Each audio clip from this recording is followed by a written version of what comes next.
What's up guys, Perry from Rockville here, and today I'm going to show you how to use the wireless remote with your battery Par 50.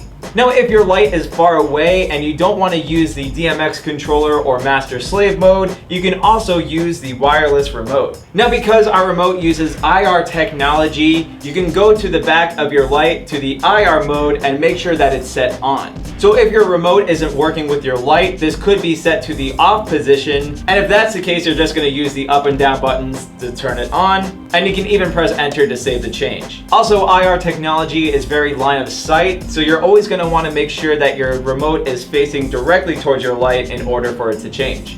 So this is something to keep in mind, especially if you have multiple lights set up. Again, you'll just want to take your remote and point it to the light in order for it to change. So let's go over each of the buttons here on the remote. So over here we have the on and off buttons. So we can use these buttons to quickly turn the bulbs of the light on or off. Keep in mind though, this won't turn the light off completely. You'll have to go to the back to turn it off or on.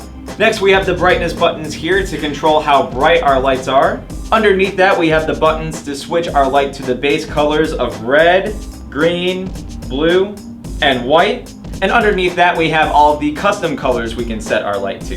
Then we have all of the different modes we can set our light to. So we have the flash mode, the strobe mode, the fade mode, and the sound mode. And while we have the light set to any of these modes, we can use the brightness buttons to adjust the speed of the mode. So for example, while we're in the flash mode, I can bring the speed up with the up button, and then I can use the down button to slow it down. So hopefully this showed you guys how easy it is to use your remote with your battery Par 50. But of course, if you have any questions, comments, or concerns, feel free to reach out to our customer support team through phone or email. As always, I'm Perry from Rockville, and we'll see you guys next time.